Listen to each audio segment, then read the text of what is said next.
ሰላም ሰላም ውድ ተመልካቾች እንደናችሁ እንደምን ዋላችሁ ወሳኝ የሆነ መረጃ ይዤላችሁ መጥቻለሁ። ይህ መረጃ ምንድነው? ሸዋሌ መከተው ማሞ ወንድሞቹ ላይ ይተኩሳል። ኦዴድ ብልጽግና ከ5 ጊዜ በላይ ያወደማትን አጣየን በኦሮሞ ብሔረሰብ አስተዳደር ነው በሱ የተማረሩ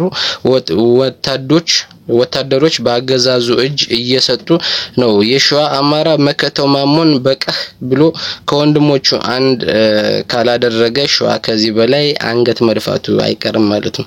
ስለዚህ መከተው ማሞ አጣዬ ስትወድም ጀውሃ ሲፈናቀሉና ሲረሸኑ ቤተክርስቲያን ስትወድም አጣዬ አካባቢ መስጊድ ሲወድም ሲቃጠል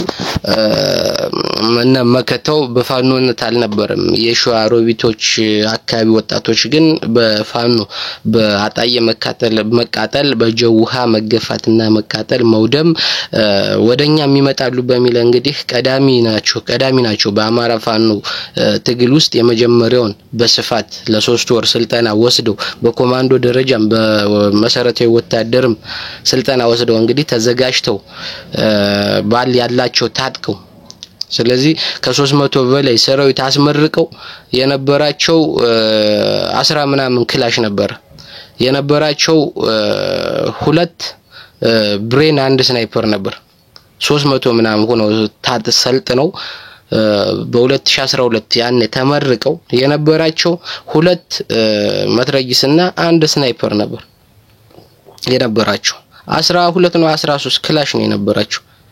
አሁን እንግዲህ ማርከውም ሆነ በባለ ሀብትም ድጋፍ በራሳቸውን ባጃጃቸውን ሽጠው ታጥቀው ግን እነማን ጠለፏቸው? ከነ አቤጺሞ ከነ አዶናይ አበበ እስክንድር የሚባል ሾተ ላይ ወደ ሸዋ ገብቶ ያን ብሔርተኝነትና ያን ትግል ያን ሞራል ያን ስሜት ቀየሩ። አሁን ከብልጽግና ጎን እንዲሰለፉ አደረጋቸው። በማወቅም ሆነ ባለማወቅ የተሰለፋሉ አመራሮች አብዛኛው ከብልጽግና ጎን ናቸው አውቀውት ነው። ነገር ግን አንዳንዶች ደግሞ ከዛሬ ነገ ይሻሻላል የሚሉ አመራሮችም አሉ። አንዳንዶች ደግሞ አመራሮች በመከላከያ ተከበው ወደ ትክክለኛው ለመሄድ የተቸገሩ ለመሄድ ቢሞክሩ በመከላከያ ይዞባቸው ነገር ግን ከፊት የነመከተው ሰራዊት ከኋላ መከላከያ መሳሪያ ጠምዶ እየጠበቃቸው መሄጃ አጥተው ቀን እስኪሻሻልና ሾልከን እስክንወጣ ብለው የሚጠብቁም አሉ። ሰራዊቱ ግን እየተማረረ ነው። ህዝቡ ግን እየተዘረፈ ነው። በማን በነ መከተውና በነ እስክንድር በነ አዶናይ አበበ በነ አቤጺሞ በሚመራው ማለት ነው። አሁን ጎንደር ላይ እና ሸዋ ላይ በጣም ከፍተኛ የሆነ ዝርፊያ ሲደረግ ነበር። አሁን ጎንደር ላይ ያለው በጣም ተቀዛቅዟል እየተሻሻለ ነው። ጎንደር ላይ የቀረው ኢያሱ አባተና ጌታ አስራደ ናቸው። እነሱም ሰራዊት የላቸውም ትንሽ ሰራዊት ነው ያላቸው። ሌላው ደረጀ በላይ ነው። ደረጀ በላይ እንግዲህ አይዞህ በርታ ማለት ያስፈልጋል። እሱ ወደ አንድነት ለመምጣት ሲሞክር አውቆ ነው ሆኖ አታስቀርቡት ማለት ተገቢ አይደለም። ነገር ግን በጥንቃቄ ይሁን በጥንቃቄ አንድነታቸውን አምጡ በጥንቃቄ ተነጋገሩ። አመራሮች ሳታገኙ ተጠንቅቃችሁ ተስማምታችሁ ሰራዊቱን ከፈወዛችሁ ፈውዙ የሚል ምክር ነው እንጂ መስጠት ለምን አትመኑት እንደዚህ ማለት ይሄ የብልጽግና አክቲቪስት ነው የእስክንድር ተላላኪ ነው እንደዚህ የሚለው የእስክንድር ተላላኪ የብልጽግና ተላላኪ ነው እንደዚህ የሚለው። ደረጀ በላይ ወደ አፋብሃ አንድን ሆን ብሎ ራሴን ዝቅ አድርጌ ቢሆን አንድ ለመሆን ዝግጁ ነኝ በማለቱ ማይወዱት የእስክንድር ናቸው የእስክንድር አሽከር ናቸው። እነ ሰለሞን አጠና ነው እስካሁን ብር አፍኖት ብር ጋርዶት ጎንደር ላይ ተቀምጦ ያለ እና ጌታ አስራደ ነው። ጌታ አስራደ እና ኢያሱ አባተ ናቸው የአማራን በተለይ የጎንደርን ህዝብ በተለይ የደቡብ ጎንደርን ህዝብ እየሸወዱ ምንም በማይጠቅም ፕሮፌሰርነት ማዕረግ የደቡብ ጎንደርን ህዝብ እያጭበረበሩ ያሉት እነ ጌታ አስራደ ናቸው እና ኢያሱ አባተ ናቸው። ነገር ግን ደረጀ በላይ ወደ አንድነት ሲያስብ አይ አታስቀርቡት ምናን አይባልም። በጥንቃቄ አድርጋችሁ አንድነታችሁን አምጡ ግን ይባላል። በጥንቃቄ ተጠንቅቃችሁ መረጃ ሊሰጥም ይችላል ማመን የለባችሁ። ነገር ግን አመራሮች በማይጎዱበት መልኩ በቄስም ሆነ በምንም ሆነ ተነጋግራችሁ ሰራዊቱን እንዲቀላቅል አድርጉ። እሱም አሪፍ አስተዋጽኦ እንዲያደርግ ለትግሉ ማገዝ ግድ ይላል። አሁን ጭንቅ ውስጥ ነው ያለው። በመከላከያ ተከቦ ጌታስራደ መከላከያን እየመራበት ነው ያለው። ጌታስራደ መከላከያን እየመራበት ነው ያለው ደረጃን ለማስመታት በመከላከያ። ስለዚህ አሁን ደረጃ በላይን የመታደግ ስራ አለብን እንደ አማራ ማለት ነው።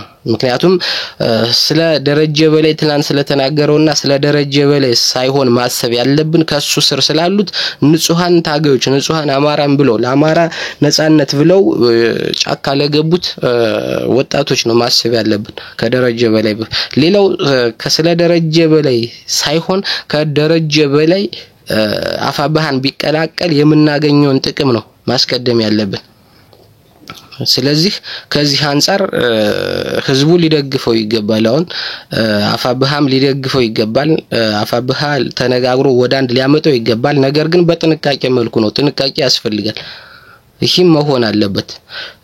ምክንያቱም እንደ ሸዋ ላይ እንዳለው እነመከተው እንደሚዘርፉት አማራ እንደሚያሰቃዩት እንደሚረሽኑት የአማራ ወጣት ለብልጽግና ሰራዊት ለብልጽግና መከላከያ መንገድ እየመሩ እንደሚያስረሽኑት እንደሚያዘርፉት እንደሚያቃጥሉት የአማራ ንብረት ጎንደር ላይ መፈጸም የለበትም። ቢያንስ ጎንደር ላይ የተሻለ አደረጃጀት አለ። የተሻለውን አደረጃጀት ለመቀላቀል የሚመርጡ አሉ። ደረጃ እየመረጠ ነው። ይሄን ደግሞ በጥንቃቄ መልኩ ተነጋግሮ ወደ አንድ መምጣቱ አስፈላጊ ነው እንጂ ሌላ ነገር ማውራት አስፈላጊ አይደለም። የነበረውን መያዝ አስፈላጊ አይደለም። ስለዚህ አሁን ከተናገረው በላይ ለወደፊት ከሚሰራውና ለወደፊት ከሚያመጣው ነገር በተለይ ደግሞ ከስሩ ስላሉት ወታደሮች ነው ማሰብ ያለብን። ስለዚህ ነው ይሄ ነገር እንዲጠነክር መገፋፋት አለብን። አሁን ሸዋ ላይ በጣም ከፍተኛ የሆነ ዝርፊያ እየተካሄደ ነው። ከፍተኛ የሆነ በየቀኑ የአማራ ወጣቶች በእነመከተው በእነስክንድር ይረሸናሉ። በእነመከተው በእነስክንድር እየተገደሉ ነው ያሉት የአማራ ወጣቶች። ይህንን ለማስቆም ሁሉም ጎጃም ላይ ያለው በአንድ ቆሟል። ጎንደር ላይ ያለው በአንድ እየቆመ ነው። ትንሽ ሰራዊት ነው ያለ ወደ አንድ ይመጣል። ወሎ ላይ አልቋል ሙሉ በሙሉ። ኮሎኔል ሙሐባ ነበር ከወሎ ወጥቷል። ከደወንት ወጥቷል። ወደ ጎንደር ተመሽጓል። ይህም በቅርቡ ደግሞ ይመታል። እሱም አሁን ሸዋ ላይ ነው። ወሎ ለራሱ አልፎ ለሸዋ ለመብቃት እንቅስቃሴ ተጀምሯል። አሪፍ ነው። ማበረታታት አለብን። የሸዋ አማሮች ዲያስፖራዎች ሊደግፉት ይገባል። ምክንያቱም የናንተ ቀይ በጣም እየወደመ ነው። ባለሀብት እንዲወጣ እየተደረገ እየተዘረፈ ስርዓት አልበኝነት ሸዋ ላይ በጣም እየተሰንራፋ ነው። ምን በእነመከተውና በእነስክንድር ሴራ። ስለዚህ ይሄንን መደገፍ አለብን። ኢንጂነር ደሳለኝ የሚያደርጉትን ተጋድሎ መደገፍ አለብን። እነመከተውን ማውገዝ አለብን። ምክንያቱም የእነመከተውና የእነስክንድር መንገድ ዝርፊያ ነው።